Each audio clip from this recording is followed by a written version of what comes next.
Carly's new toy. This is what she gets when she wants a new quad.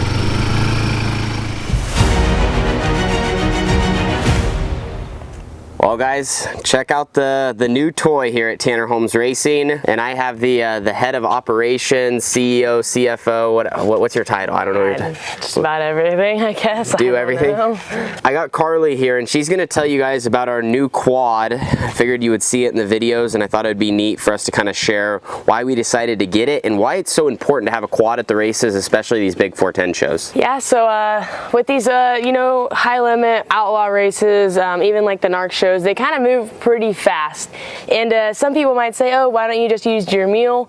Well, unfortunately, packing up the mule is just it's a chore. It takes time, and sometimes you can't bring your tires on top. It can't be fully ready to go for like a hot pit area if you have to push the car with it. So that's one reason why it's really important to have a quad. A second reason that you want a powerful quad, just because, you know, these cars do weigh over 1,400 pounds, and yeah, the mule works pretty good. A little 90 works as well. That's what we had before we got this Kimco 150 MXU. You just want something pretty powerful. Some of the tracks we go to, they have steep on-ramps, and the pit area is sometimes like gravel, so you want something that can get you good traction and get the car going. Gosh, some of the stories, like one of the, like at Salina High Banks is one track. Yeah, Texas Motor Speedway. Even like Willamette here in Oregon, they have a pretty steep on-ramp that our little 90 could just barely make it. We had to get a pretty good run. We would have to sit in the back, so we sit in the back, so all the cars have to go up first. We have to sit in the back of staging, and then we have to go, and in some situations, if we get stuck, guys, you know, like some guys go, some guys stop, like we don't get enough of a run, then the officials have to come and run and all push the car. So or I gotta like get off and like push the quad just so it's like lighter, you know.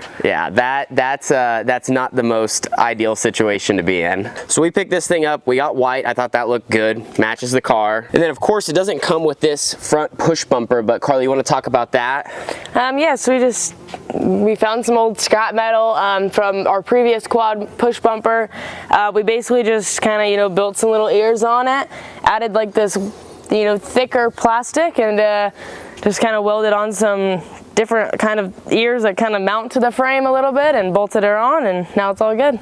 The next thing to talk about is this quad is a little bit wider than our previous, so trying to fit it in the trailer, it's not great. It's not great, but it has to be done. What did you do to make that happen? Because this, like, you can imagine our tire rack over here, the cabinets, and it's about 37.5 inches wide, so trying to find a quad that fits that 37.5 inch mark, let me just tell you, it's difficult. And we found some quads that were like 40 inches, and we were gonna maybe cut the axles and like cut some like arms and stuff and try to like sink it in, but unfortunately we just went with this one. So what we did was we flipped the rear tires, we put them inside out, basically we flipped them just so basically we took these tires completely off, we flipped them around, and we actually switched sides just so the tread's going the correct way, because this outer part is not so deep. I don't know how to, but it's like a sprint car tire with like offsets and stuff. The outer offset is, or it was the inner originally, but it allows it to sink in, basically. And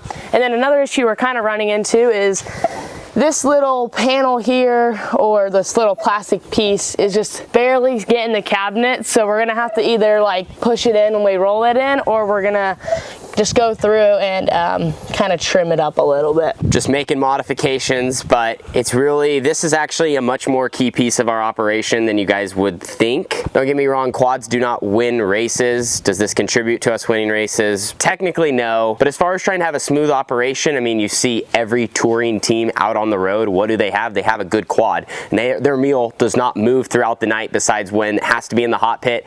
And also, mind you, the touring teams that are racing for points, when they have their mule, they have, you know, 4 tires at least on top of it, a wing and everything. And a lot of guys have even bigger mules than ours, so it's even more of a pain, you know, like I said, trying to move that thing around. It's really see all the time. You know, you have a box behind you, so like this, like you're sitting, I can look around. You know, if there's cars coming, I can just like easily sneak through. It's small enough. It just works good to have a quad. And you also got to think, you know, some of those teams have 3 crew members. For us, we have 1 or 2, you know, and then I'm in the car. more. So you have less manpower to be doing all of these jobs, and you have this, every team has the same amount of work each night for the most part. So like little things like that really are going to help, and keeps my crew guys a little happier. That's big. All right, well, I guess you got to fire it up so they can hear how this thing runs. It's kind of a little quiet. Ooh, has to be neutral.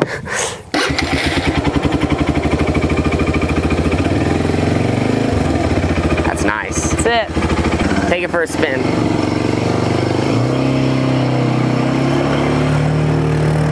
Okay. And it has a little speedometer, so I think this thing can get up to like 25, maybe even like 30. I don't know, I haven't really tested it out.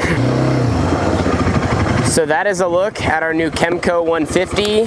Probably need to get an 18T sticker for it. You guys can catch this thing at the races here coming up throughout the whole entire summer. Our next stretch is the fastest 5 days in motorsports, which is 410 KWS Speed Week. It starts Wednesday, June 12th. We ready? We need to get our first 410 win. We got to check that off sooner or later. Yep. And the 18T's all ready to go. Carly and the rest of us, we've all been working our tails off, enjoying the weekend off while she graduates, but then like I said, we're right into Speed Week and Dirt Cup, so like let's say we didn't race this Friday and Saturday, but we raced the next Wednesday through Sunday and Thursday through Saturday, so things are busy here in June, a lot of money on the line coming up. We're ready to go, and can't wait to bring you guys along with us for the journey. See you in the next one. Deuces.